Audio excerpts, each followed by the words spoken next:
Welcome in, everybody, to That Damn Baseball Show, where tonight I am joined, as always, on Tuesday night with the boys from Blue Jays Today, Adam and Nick, to go over winners and losers in this Major League Baseball offseason, because at this point, I think we can assign some winners and losers, teams, individuals. We're going to run through it all. We're going to recap it. Make sure if you have not yet to subscribe to both channels and make an appointment to come on back Tuesday night and hit that like if you have not yet to support the channels. Nick and Adam, how are you fine gentlemen this evening?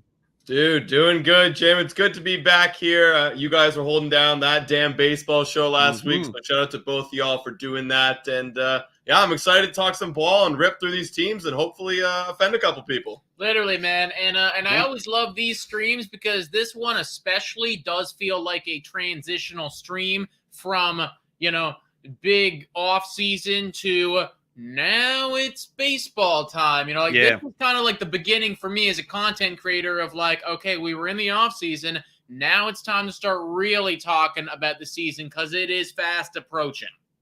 It really does feel like we are getting out of off-season mode and into season preview mode. I've already put some stuff up on the channel talking about best lineups, best pitchers, starting to look at storylines for 2023. I think Vladdy versus the Yankees is going to be fascinating this season after all the chatter and poking the bear that's happened this offseason. So I'm getting into it. I know you guys are getting into it. I hope everybody that is watching is excited and looking forward to spring training, season previews. It's going to start getting warm out there for a lot of us that have been in the cold and can't wait for that. So again, make sure to subscribe to both channels to get ready for the upcoming season. So as we talked about, we are going to be doing the winners and the losers. And I think it only be fitting that we start with the most polarizing, notable sideshow that was the part of this offseason with Carlos Correa and the Giants, Carlos Correa and the Mets, Carlos Correa and the Twins. In the end, boys, those of you that are watching live, comment in the chat. Those of you that are catching the replay, comment below. Carlos Correa, a winner or a loser this offseason? You guys go first. Yo, I saw a really funny TikTok today, and it was it was like a skit, and it was looking at the end scene of a movie, where you have that main character and he's holding a gun to the villain, and then he decides, no, you know what? I'm not gonna shoot you. And then like the friend of the thing, it's a skit, right? So the friend looks at him and he goes, well, what the fuck did we do that whole movie for? We've been chasing this guy for 2 hours. Just kill him. Yeah. And literally, as I was watching that, that's what I thought. I thought of Carlos Correa, and I was like, you were on the team. Then we went through this whole freaking roller coaster of everything just so you could go back to the same goddamn team. Why did we go through that, man? I think he lost because I think through that entire storyline, roller coaster of everything, not only was it an absolute soap opera, and I kind of feel for the guy having to go through all that headache, but the amount of money that we started at to the amount of money that we finished at, very different amounts. Yeah, I mean, I agree. I mean, you could definitely make an argument that, like, well, he's a winner because he got paid a crap load of money. But, like, the expectation was 300-plus on a huge competitive ball team. I mean, Minnesota still might be competitive one day with him, with Carlos Correa. But, yeah, I mean, it's a big loss for Carlos Correa. Again, I feel bad for him because of the whole injury thing. But, like, you lost, dude. I guess better luck next life. Here's what we're going to do. I'm already noticing it in the live chat. Those that are commenting loser, it is being held for review. YouTube doing its best to try to not get content creators picked on by the chat. Here's what I'm going to do for everybody that wants to give their feel. I'm going to start a poll. Poll is not really to vote. The poll is to make sure that it is known to everybody that is watching how to vote winner or loser. So the way we're going to do it is vote winner or loser. Type 1 for winner and type 2 for loser. That's how we're going to do this. Like a poo. Like a number 2. Yeah, exactly. I want everybody because I'm already seeing it, and I'm like, okay, that could be trouble. So Poo, I'm getting poo. Getting exactly a lot of poo on our end, Jim. I am so the situation with Correa, like you said, here's the problem. He no longer has all the guaranteed money. He also went from the Giants. It is debatable if they are year in and year out contenders. That's always debatable, right? The Mets, there's no debate there. The goal is World Series championship or bust. He was there. And now he's back with Minnesota that with him last year missed the postseason. And you have to think that it is not a easy layup that they're going to make the postseason this year. I understand you bring in Pablo Lopez, but you send out Luis Ariz. So the offense year over year takes a little bit of a hit there. I don't think Joey Gallo's that much of an improvement to cover the slack. So I just feel like in the end, yes, Carlos Correa is going to, for me, get an L on how it all played out. It was also it was a whole bunch of negative publicity, too much negative publicity going out there. Very quickly, I don't want to spend too much on this, but what was the final figure again? What was the final number?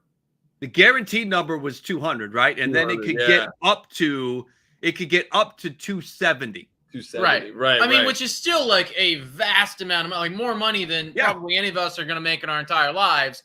But when you consider, 3 weeks earlier it was 350, right? It's tough to say that's okay, Exactly.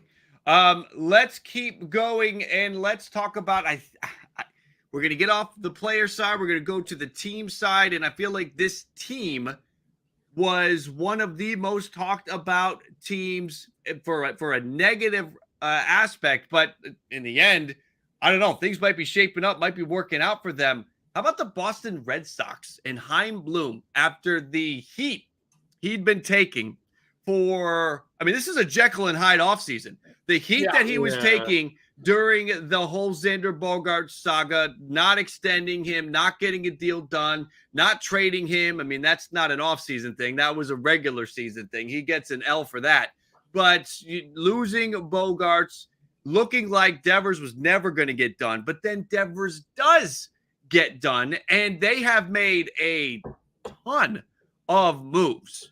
Most recently trading for Adalberto Mondesi, who that guy's fantasy kryptonite for me. I just see the power speed combo there, and it gets me every time. But where do you guys fall on the Red Sox in the end? What do you think? How are we going to look back on this offseason for Boston? Are they winners or losers? It's a weird one, Jim, because obviously they're throwing a bunch of crap at the wall, trying to hopefully one of these guys sticks. Hopefully one of these guys breaks out and is good for the team overall. I mean, the Devers extension was nice, but I just don't think the team has really any direction. What is their pitching rotation? You know what I mean? Like, That's the worry. Right. It's a big problem. Like, you're trying to supplement the offense a bit with losing JD and losing Xander, but we don't know. Even if you get back to JD and Xander levels, you're still bad, in terms of your pitching. So I mean, they added Kenley Jansen, if I'm not mistaken, right? I own my glasses right now, so I can't really see. Kenley Jansen, Kenley Jansen was the ad. They added, so again, most recently, Adalberto Mondesi. They also added our boy Raimel Tapia to a minor league deal. They added Adam Duvall. They added Justin Turner, Jorge Alfaro. They've gone through and made a bunch of additions. Who else? They signed Corey Kluber. They signed and then it's Masataka Yoshida, Kenley Jansen. It's a long list of deals. List. For sure, and a lot of offensive players. But my point being is that the pitching staff is just so far removed from being competitive in the AL East that it's a big L. They're not competitive. I disagree because I think you're looking at it all wrong. They were never going to – there's nothing that they could have done this offseason except signing DeGrom, literally signing every single player that would have made them competitive in this division. Right. Literally nothing. Even if they re-signed Xander Bogaerts and JD Martinez, that still is – they were negative last year. Mm-hmm. There's nothing that they could have done that's going to make them, beat the Yankees, beat the Blue Jays, or beat the Tampa Bay Rays. I think in their perspective, they did everything that they had to do with where they are right now, which is sign their long-term player in Rafael Devers. Yeah. Just construct a bit of a roster with potential trade value come trade deadline, right? I mean, some of these guys who know, maybe Justin Turner's being really good at baseball, we can trade him. Maybe Corey Kluber's being really good at baseball, we can trade him too. I don't think that like their objective here was never to come in and become good, because it's impossible. It's impossible. There's nothing that they could have done. So I think from where they were entering in, they did pretty well. So I'm going to give them a W in that regard. I still think that they completely fudged up the Bogarts thing, but that was from years past. You know, like if we're just looking at this offseason alone, I think this is really all they could have done. Right. No, I'm with you. I think that they got out of the loss category with the Devers extension and all of the moves that they have made. I think they get out of the loss. I don't know if I can give them a W, a win. I think I'm not going to give them a loss. I'm going to give them an incomplete almost. I got to see what all these moves do. They certainly have tried. I think that Xander Bogaerts should still be on the team, but that's a story for another day. And again, like you said, that's an L from before this offseason. It just all kind of came to fruition this offseason. Quick reminder to everybody to hit the like that is out there. My channel, we're about halfway to 50 likes. Let's get both of these channels to 50 here in the next couple of minutes. If you have not used your like yet, please do so now and get that count up. Let's get to a team that is obviously right up your alley. The Toronto Blue Jays. Winners or losers? Teoscar Hernandez, Lourdes Gurriel Jr., the two big ones on the way out. Coming in, Kevin Kiermaier, Brandon Belt, Dalton Varsho, Eric Swanson. You guys take the floor on this one. The Toronto Blue Jays, winners or losers this offseason? Well, Jim, maybe it's biased, but I gotta say we're slight winners. You know, I don't want to say we're complete winners, like absolutely blowing everything away, because we got to see how this team works for sure. But you also, we also added Chris Bassett into that mix as well, right? We improved the pitching, right? We improved the bullpen. We improved the rotation. Yes, we lost Ross Stripling, but I think Chris Bassett is a really safe replacement for what he's done in the last few years, and the offense, it might take a little step back, but I really do think that defense and pitching improvements puts us a little bit as a slight W. So slight W it is for me. Yeah, and as far as I'm concerned, man, like I made a video talking all about this, and I think a lot of people are kind of feeling the sentiment right now. It's like the Blue Jays are starting to get a little bit more serious as a squad, or at least that's what it feels like. Stakes are higher than they've ever been, and bringing in experienced veterans who've been at the postseason at the deepest level, right, in that World Series. That is super duper important. And again, I loved Lourdes Gurriel Jr. I loved Teoscar Hernandez like more than anybody. But I mean, these were the jokers, quote unquote, of the locker room. Sending them away, and I mean, even if that does hurt Vladdy a little bit, oh, my friends are leaving. Well, I mean, you didn't come to the majors to make fucking friends. You came to the majors to win, So like, I don't want to see you getting taped up in the dugout anymore, man. Like, can you believe that happened? Like, can you believe that it's like looking back, transpired, right? Yeah. Looking back on, like, it was fun. We won that game, so I guess it's okay. But like, when you actually think about it, it's like, what the hell are we doing? So I think on that regard, just getting a little bit more serious, even if we lost with the offensive prowess, I'm happy with it.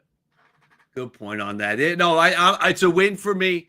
It's a win at the end of the day. But you have with Dalton Varsho and Brandon Belt, you have multiple impact lefty bats.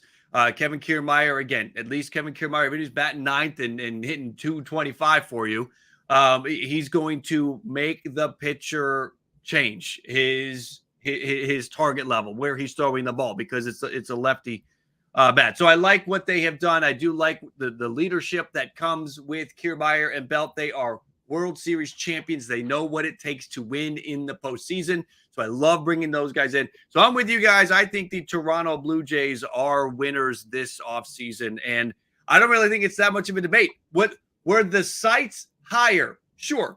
But what they ended up doing, I think, was worth a win. Still pretty good. Before we move on, quickly, super chat right here from Eddie Hernandez. Shout out for the $5 domino, asking if we would trade Bo Bichette for Willie Adames and Corbin Burns to Milwaukee.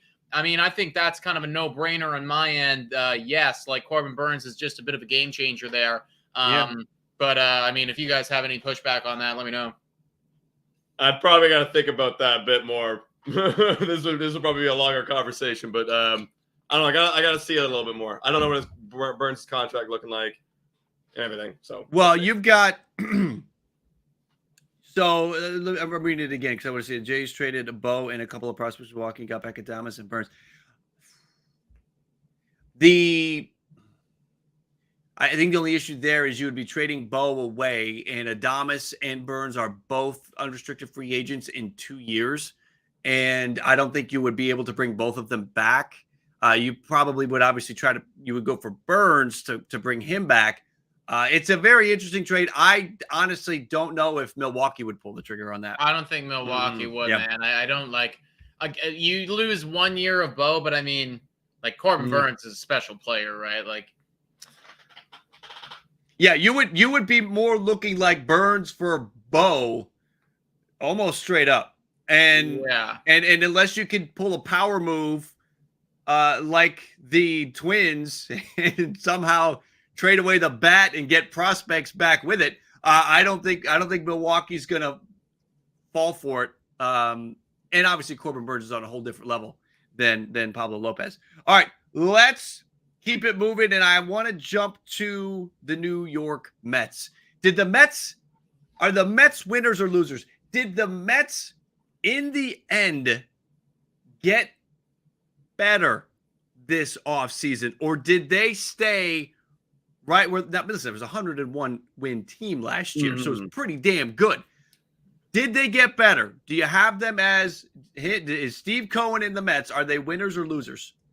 I mean, I think that again, we have to evaluate the scale here, Jim. Yeah. Like, if the scale is always you need to be better than you were next year, then maybe not. Right. But again, it's really difficult to win 100 games, and it's hard to maintain a roster that is capable of doing that.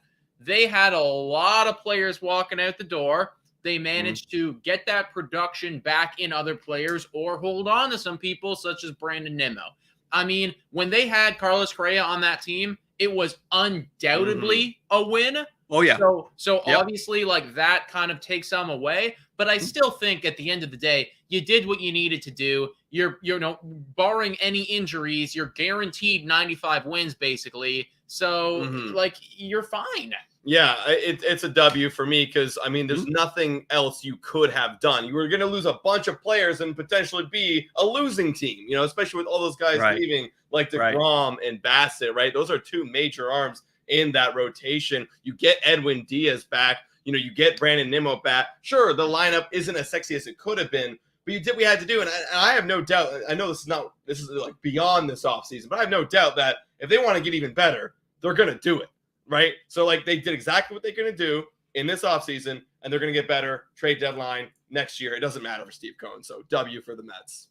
I'm with you. I think it is a win. I don't know how much better they got, but I do know that this could have shaped up to where they got worse with all of the free agents, with everybody that was on the way out, bringing Diaz back, bringing Nimmo, winning that war for Nimmo. I mean, that's what Steve Cohen's going to do. He's going to win bidding wars, but you bring Brandon Nimmo back, replacing the pitchers that went out with new pitchers, right? Bringing in Quintana, Senga, and Verlander as you see DeGrom, Bassett, and Walker leave. So it was a good job. It was a winning offseason for me. How much better they got? I mean, again, 101 win team last year. It's hard to get much better than that. I know the Mets fans wanted that impact, the pop for that lineup, and it just really did not materialize. But at the end of the day, I think that things are going to be okay for the New York Mets. They still got like Pete Alonso, Frankie Lindor, and getting that back Brandon Nimmo was obviously huge. Like, they got a lot of guys in that lineup. So, well, I'd like.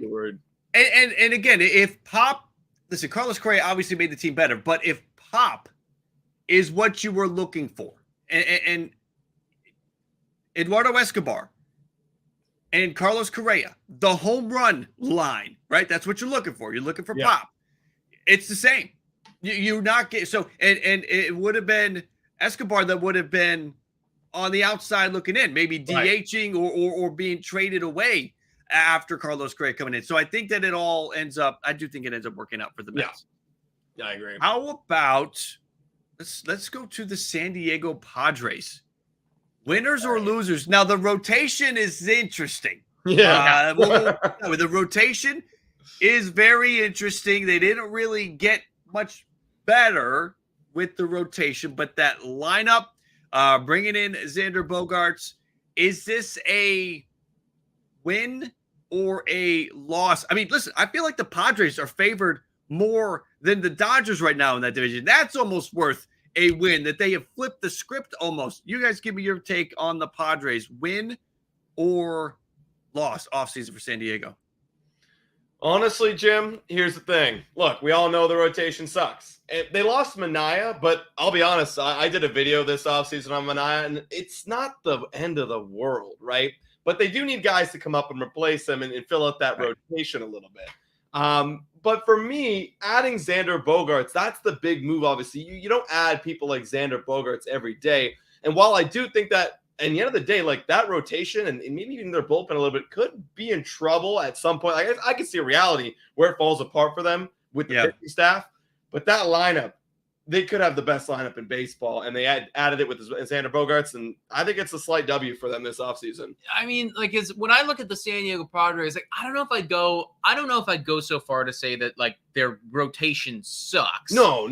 But I think that it just you're asking for everything to go right for it to succeed. I mean, like, I am very close, Jim, to scripting and putting together a video, literally looking at the San Diego Padres and like the red flags associated with that ball club and how very easily, one domino falls and we're frauds and we're falling apart. We're finishing third in that division or something, right?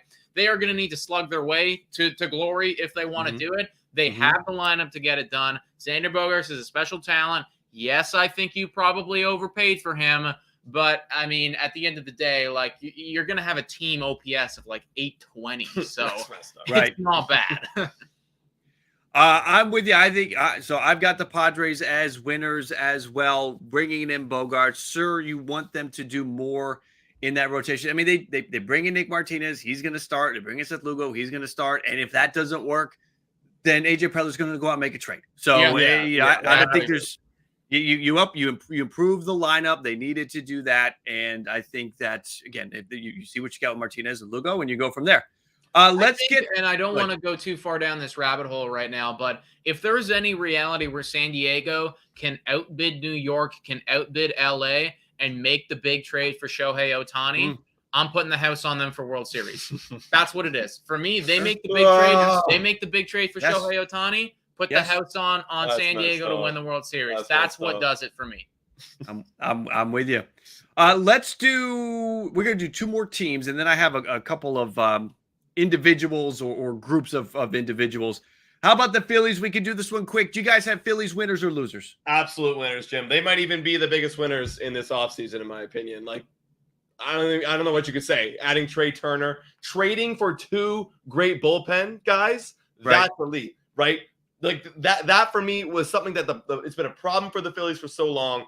Making those trades were absolutely crucial. I mean, I can't go on anymore. It's W. I'll let you guys take it because it'll take forever. I mean, like they absolutely killed it this offseason. I mean, really the only thing that I can hold against them, not that I can hold it against them, like the Bryce Harper injury sucks. There's just nothing you can do about it though, right? It's like you did pretty much everything you could do as a managerial side of things to like improve your team, make it better. This is going to be a good ball team for like 3 to 5 years, man. Like these guys are for real. They're legit. My Phillies get a W from me. I love the Philadelphia Phillies and what they're doing. I love bringing in Trey Turner. Just genius stuff on a whole new level happening in Philadelphia. So I got a W. The final team that we're going to talk about. Then again, we're not done. We're going to go talk about some individuals, and we're going to talk about the Hall of Fame in a second. We're going to talk about the Angels. We're going to go back to Ohtani in just a minute. But how about the Dodgers? Dodgers, winners or losers this offseason? An offseason that kind of left everybody wanting. You bring in, what was the big addition? JD Martinez, Noah Syndergaard. Those were nice. Yeah. But with the exodus of players, can it be a W or an L for the Dodgers? You guys go first. I got to go L. I gotta go, Al. You lose Tyler Anderson, you lose Trey Turner, you lose the other Justin Turner, right? Like, it's just, and then replacing with JD. Like, look, I love JD. I wouldn't be surprised if he, put up another 800 plus OPS year. Again, Syndergaard. Like, it feels like, after coming off the injury, like he's kind of getting his career back on track, but still not the impact kind of arm that you're hoping to replace. How long Walker Buehler? He's gonna be gone for a while. How much does Kershaw have in the tank, right, with some injury histories? Like, it just doesn't feel like they really dodgered it up this offseason. And then plus, almost getting Bauer, then losing Bauer. Like, we expected Dodgers to do more, and they really didn't. So this is an L for the LA Dodgers. I think it's only an L, though, because we're holding the Dodgers to such a high standard. And, like, let's say, for instance, I don't know, the Milwaukee Brewers did this, or the Tampa Bay Rays did what LA did. We'd be like, oh, that's sneaky, really good for you guys, But because this is LA and because we hold them to such a high standard, it's like, well, you guys should have done more. Right. Should you have replaced Trey Turner with another Trey Turner type of player? And I understand, yes, they absolutely, probably. Yeah. But at the end of the day, are they still going to win 90-plus games?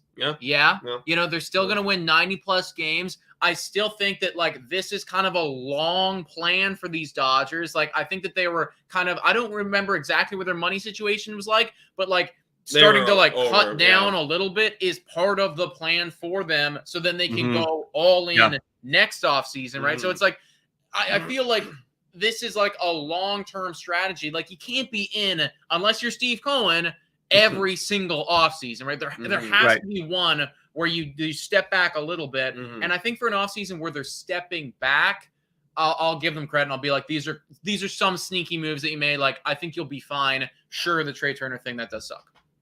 I think with the competition in the NL West, with how we expect them to dodger it up, I'm going to give this offseason an L. It does not mean that this was not part of the building blocks to the Ohtani move or whatever. And I reserve the right to change this if down the road they are able to use this offseason to make room for other moves. But on the whole, I'm going to give this offseason an L for the Dodgers for a lot of the reasons you guys just brought up. I also want to give a shout out to Raul. Thank you for the donation. The Jays are interested in Scott Barlow. I did see that around. He has mentioned MLB Scoops, which, listen, while we're on the topic, I got to say this. While we're on the topic of winners and losers, has there been a BS Twitter account that has won more this offseason than MLB Scoops? Not that he's been getting stuff right, that people have been believing that. I'm sorry for those of you that maybe are out there, but well, wait, he got this. Here's the thing. Right. Here's the thing. I could go out there and every 5 minutes say that Brian Reynolds is going to be traded to XYZ team. Every 5 minutes, give me a new team. Say that Acuna is going to get traded. I could do that, but I actually had some info on that. Here's the deal. I could go out there and say every 5 minutes a different team that Brian Reynolds is going to be traded to, and then in a year when Brian Reynolds is traded to that team, go out there and pin the tweet that said Brian Reynolds would be traded to the Arizona Diamondbacks and be like, look, I was right. That's basically what's happening with MLB Scoops, people. Don't you think it's a little uncanny that it's a few hours before or a day before? Well, the Carlos Correa Twins thing. He put a tweet out there saying that it looked like it was close. He was not the first one to do it, but he did it, and he was. But he always.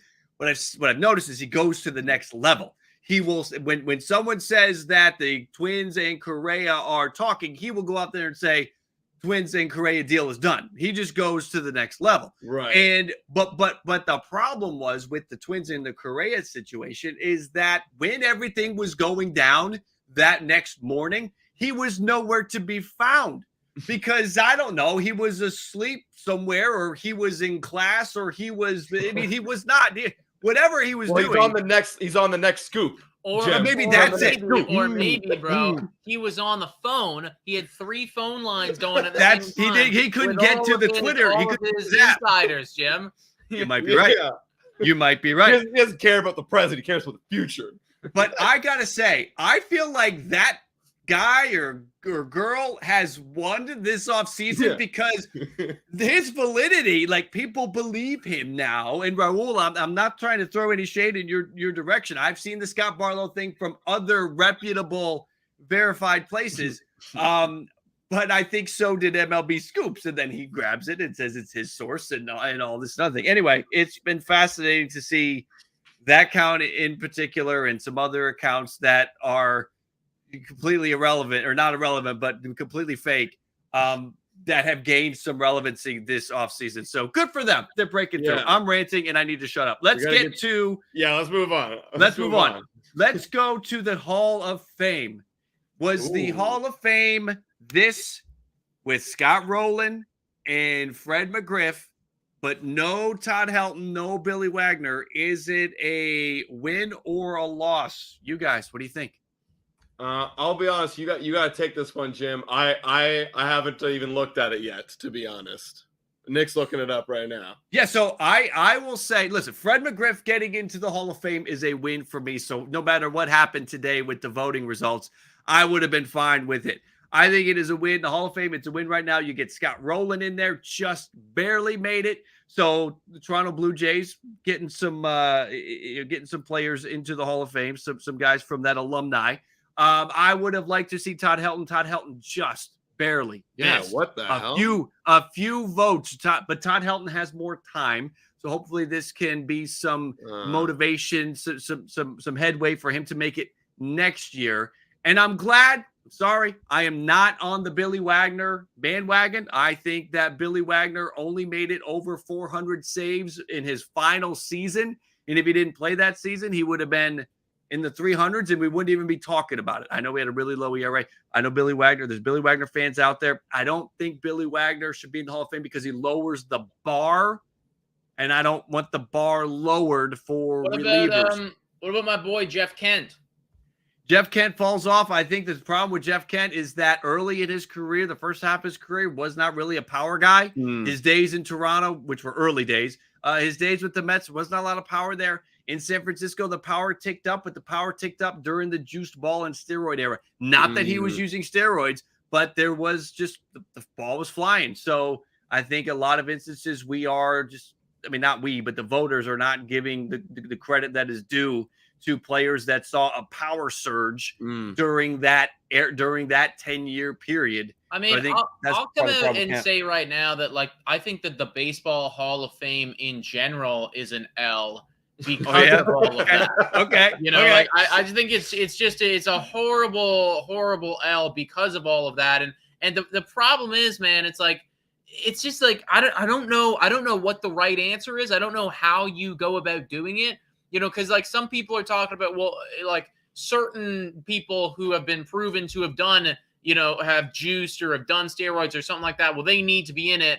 But then there's other guys, you know, who like juiced as well, but weren't quite as good. You know, like right. where do you draw the fucking line here, right? It's just, I think it's, I don't know, man. I think it's one big whole L, and the fact that, yeah, like some eras are looked at differently than other eras because of that.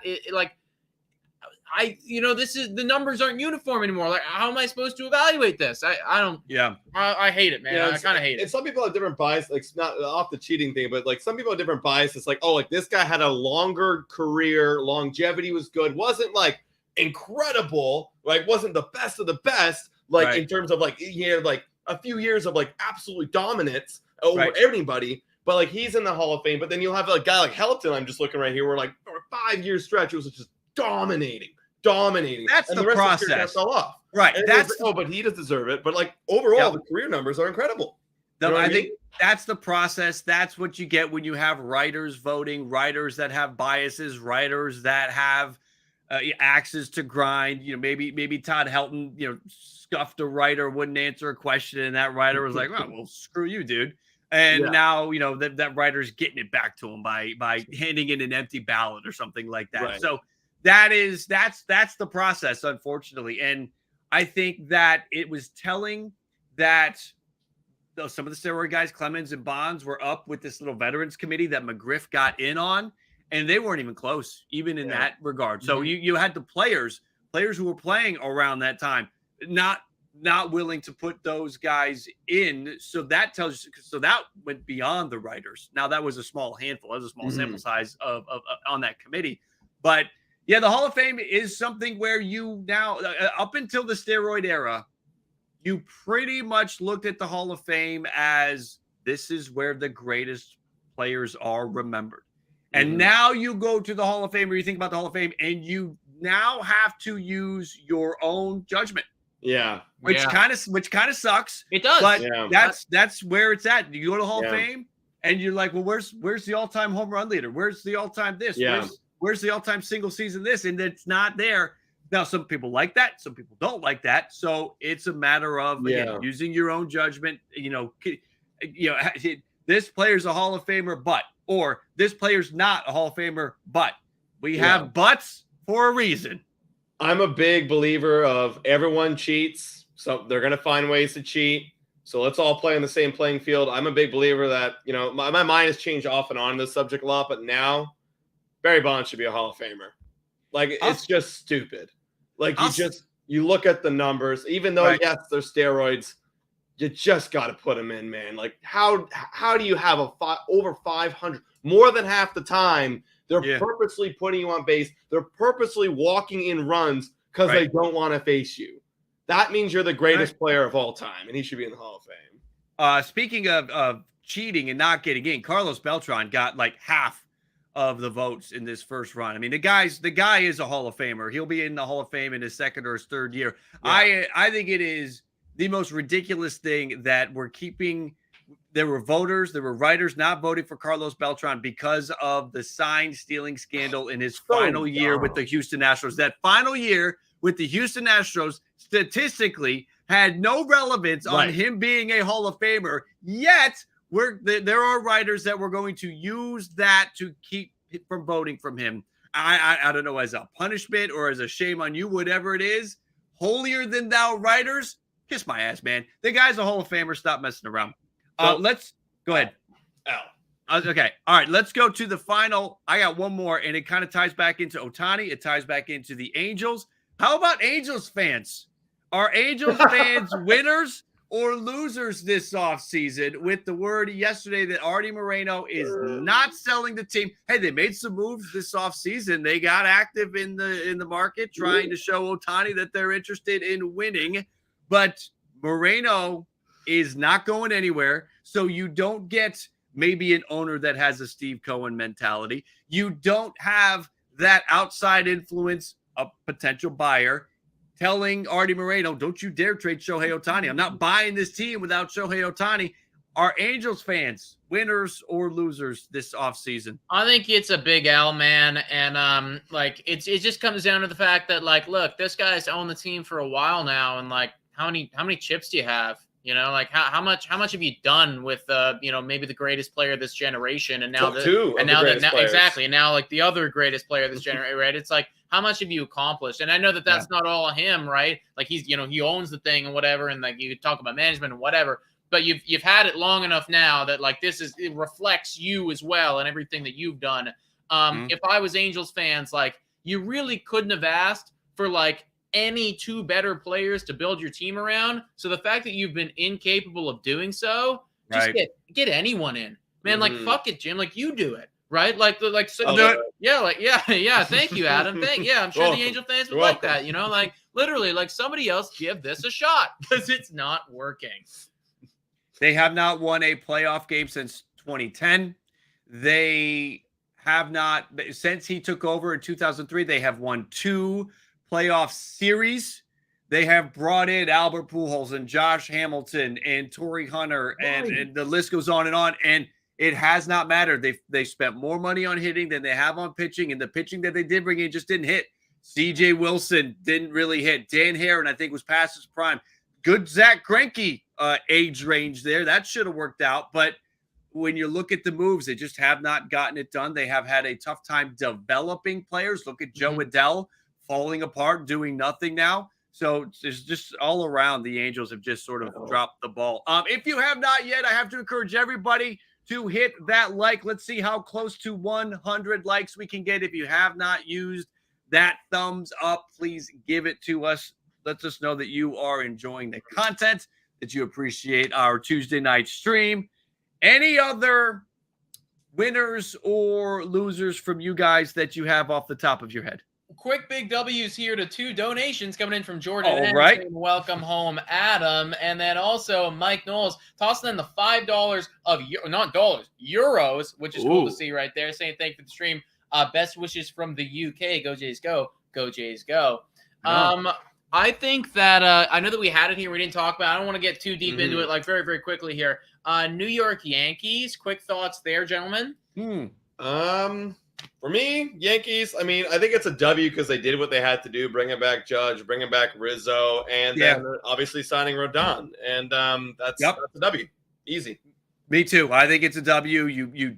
There was a chance that Judge, you better thank Anthony Rizzo. Give him a lifetime supply of dog food from Purina, whatever you have to do. Rizzo and Judge's dogs are buddies, and whatever you got to do, get that dog out in Monument Park. I don't care, but I think that was a big W this offseason, bringing Judge back, bringing Rizzo back, and locking up Carlos Rodon. I have it as a win for the New York Yankees. Same. Also, I'll take the L on that one. Apparently, that currency is not euros; it's pounds. So I'm stupid. It's all right. We've all been there. We've all been there.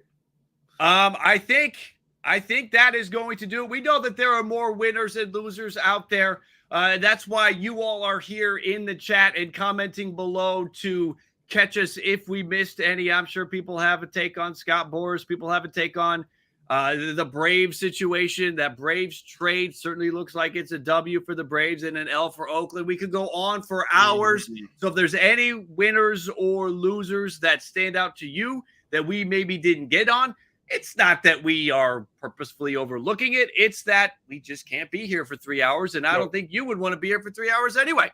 Again, everybody, we appreciate you coming in and spending some time with us on this Tuesday night. Boys, any final words?